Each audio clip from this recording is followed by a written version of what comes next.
Hello my class 7th के superstars, कैसे हैं आप सब। आई थिंक बहुत अच्छे होंगे और अगर नहीं हो तो ये अपडेट जानकर और भी अच्छे हो जाओगे। आज हम बात करेंगे क्लास 7th के बिल्कुल ऑफिशियल सिलेबस की, जो कि सीएम श्री स्कूल ने खुद आप सबके लिए रिलीज़ किया है। और आज है आप सबकी डेट 11 अगस्त और आज के दिन हमारा ये जो नोटिफिकेशन है ये आ चुका है और बच्चों ये बिल्कुल ऑफिशियल है। तो आज हम जानते हैं 7th क्लास का सिलेबस। सबसे पहले आपको यूट्यूब चैनल पर देखने को मिलेगा योनी क्लासेस पर। तो जानते हैं सिलेबस और देखते हैं क्या योनी क्लासेस ने जो सिलेबस बताया था उसी सिलेबस के अकॉर्डिंग सिलेबस डिज़ाइन किया गया है या नहीं। अब इतना तो मैं नहीं बोलूँगी कि भाई योनी क्लासेस से पूछ के ही डिज़ाइन किया है, लेकिन हाँ इतना ज़रूर बोलूँगी कि एक टीचर को पता होता है कि क्लास 7th का लेवल कितना है, हिंदी में क्या चीज़ें आएंगी, इंग्लिश में क्या चीज़ें आएंगी, जनरल अवेयरनेस में क्या चीज़ें आएंगी और मेंटल एबिलिटी एंड मैथ्स में क्या चीज़ें आएंगी। तो उसी के अकॉर्डिंग सीएम श्री ने भी आप सबके लिए सिलेबस डिज़ाइन किया है। तो चलिए देते हैं इसको एक रियलिटी चेक कि योनी क्लासेस के सिलेबस से मिलता है नहीं मिलता है। बात करते हैं हिंदी की। हिंदी में सबसे पहले इन्होंने दिया है पठित गद्यांश और पद्यांश, जैसे कि हम बोलते हैं poem and unseen passage, plus में हिंदी ग्रामर। अब ग्रामर से थोड़ा ना समझ में आएगा, डिटेल सिलेबस देखना है तो कमेंट सेक्शन में जल्दी से लिंक टाइप कर दो, आप सबको डिटेल सिलेबस मिल जाएगा। बात करते हैं इंग्लिश लैंग्वेज की, तो इसमें भी सेम कॉम्प्रिहेंशन दिया जाएगा, अनसीन पैसेज दिया जाएगा या फिर कोई भी पोएम या फ्रोज दिया जाएगा और उस पर बेस्ड आपके एमसीक्यूज जो है वो होंगे।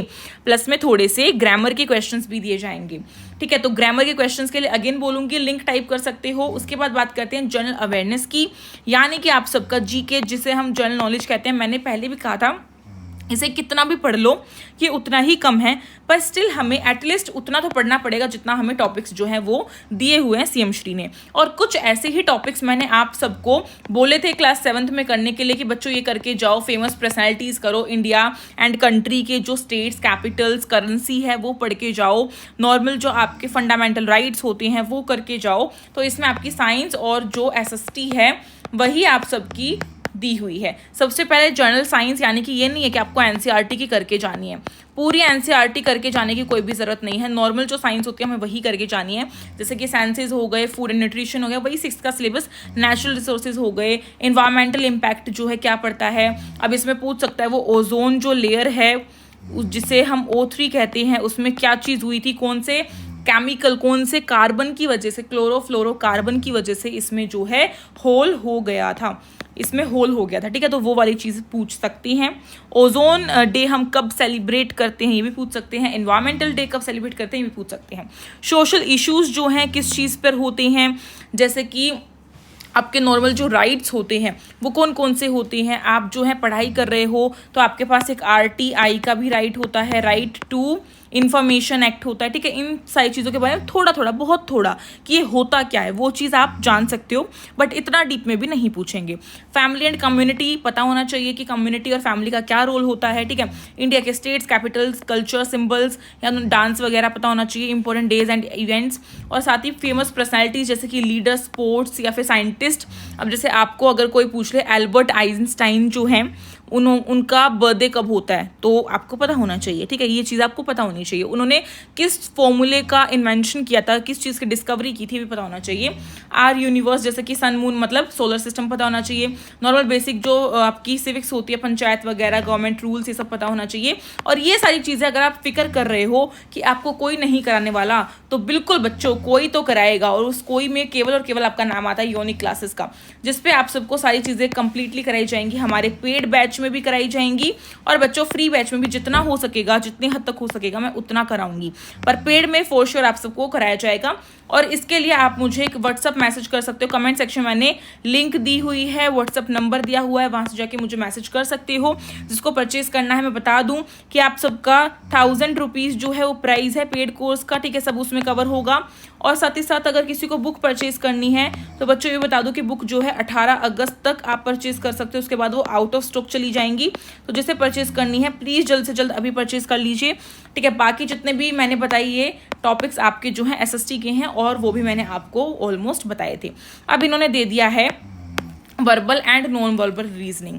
वर्बल और नॉन वर्बल के बारे में मैंने डिटेल सिलेबस दिया हुआ है। अगेन आप लिंक टाइप कर सकते हो कि मेंटल एबिलिटी लिंक, तो मैं आपको दे दूंगी। ठीक है, और वर्बल में क्या होता है, नॉन वर्बल में क्या होता है, ये मैंने सब कुछ बताया हुआ है। अब कुछ लोग ये कहेंगे कि दीदी आपको पहले कैसे पता था, तो बच्चों यही फ़र्क होता है टीचर में। टीचर को आइडिया रहता है कि कौन सी क्लास के लिए क्या लेवल है, और टीचर के पास कुछ ऐसी पावर होती ही है। वो पावर जो है बैठे बिठाए नहीं आती है, खाली बातें बनाने से वो पावर नहीं आती है, वो पावर आती है बच्चों पढ़ाई करके। हमने बचपन से हमारा सपना रहा है टीचर बनने का, और टीचर जो है ऐसे ही नहीं बनता, हमेशा पढ़ लिख कर बहुत पढ़ना पड़ता है, प्रॉपर एक कोर्स करना पड़ता है। और आपको पता होगा कि आपकी योजना दीदी पोस्ट ग्रेजुएटेड है, एंड आपकी खुशी दीदी जो हैं उन्होंने भी टीचिंग कोर्स किया हुआ है कंप्लीटली। तो आप सबको पता होगा कि एक टीचर जो है उससे बेहतर आप सबको कोई भी सिलेबस नहीं बता सकता। अब फटाफट से आप जो है, आप में से कौन कौन टीचर बनना चाहता है जल्दी से कमेंट सेक्शन में कमेंट कर दो। एक टीचर की इमोजी और रेड हार्ट भी आप कमेंट कर सकते हो, कुछ इस तरीके का, ठीक है। अब बात करते हैं न्यूमेरिकल एप्टीट्यूड की। लास्ट है आपका 30 नंबर का आता है। इसमें number system, factors, LCM, simplification, ये सब कुछ आपको मैंने आपके मैथ्स के टॉपिक्स में बताया हुआ है। अगर नहीं विश्वास हो रहा है तो जाके वीडियो देख लेना। आप सबकी वीडियो बनाने से पहले मैंने वो वाली वीडियो बनाई थी, ठीक है। तो चलिए, मेरे ख्याल से 7th क्लास का सिलेबस आप सबको कवर होता है, आप सबको समझ में आ गया होगा। जिसको नहीं आया है कमेंट कर सकते हो, ठीक है। और तैयारी की बिल्कुल भी टेंशन मत लो, सारी तैयारी आपकी कराई जाएगी। 30 अगस्त से पहले आप सबका सब कुछ कवर कराने की जिम्मेदारी हमारी है। तो चलिए बच्चों, मिलते हैं एक और नई वीडियो के साथ, एक और नई अच्छी अपडेट के साथ और अच्छी क्लास के साथ। तब तक के लिए आप सबका एक छोटा सा काम है, लाइक कर दो जिसने नहीं किया है, शेयर कर दो। वैसे तो इतने प्यारे बच्चे हैं कि बिना बोले कर देते हैं, और सब्सक्राइब तो बहुत बच्चों ने कर रखा होगा, जिसने नहीं किया, जो न्यू है उन सबको दिल से वेलकम है। आप सभी सब्सक्राइब कर सकते हो। कमेंट सेक्शन में कमेंट करके अपना नेम एंड अपनी क्लास डालो, और आप जो है कौन सा टॉपिक कवर करना चाहते हो कमेंट सेक्शन में मुझे बताओ। तो मिलते हैं एक नई वीडियो में, तब तक के लिए टेलीग्राम ग्रुप को ज्वाइन कर लो, लिंक डिस्क्रिप्शन बॉक्स में है। और हमारी इंस्टाग्राम की आईडी है @yoniclasses, ठीक है, वहाँ जाके भी उसे फॉलो कर सकते हो। Thank you so much for watching this video, stay tuned.